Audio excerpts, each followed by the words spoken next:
Yan. Yung nitric oxide, yan, wild noni concentrate, boasts production of nitric oxide, and then discovery awarded Nobel Prize Award in Medicine 1998. Kita humanap ka ng produkto na Nobel Prize Award. Napakaganda na nun.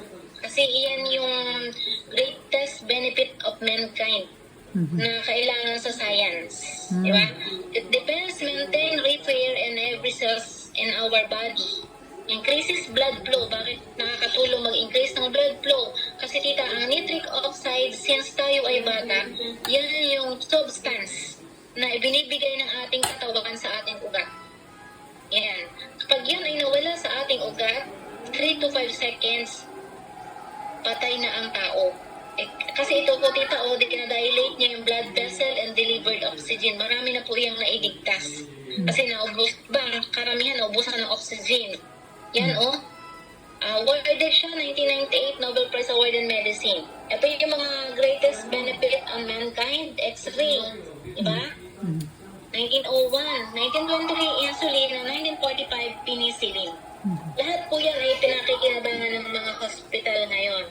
And then sabi nga dito, sa survival rule of trees, without oxygen, pwede pang mabuhay 3 minutes.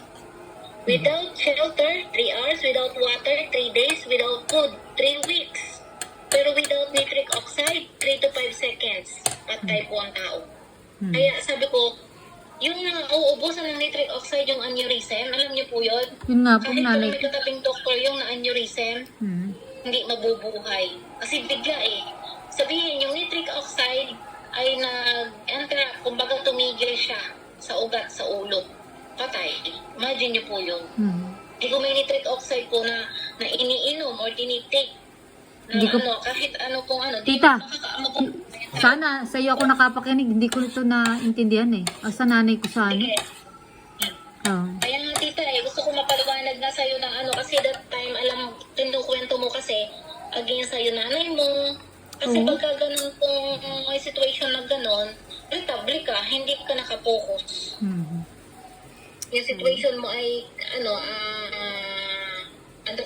legal ka. So, yan ang nitric oxide, tita. It depends, maintain, and repair nearly every cells and system in our body by signaling them what to do, when to do, and how to do it. Diba? Siya yung umuutos kung anong gagawin sa yung ugat. Pag tumigil siya sa puso, heart attack. Sa ulo, or aneurysm, or stroke. So, yan po yung nangyayari. From cardiovascular system,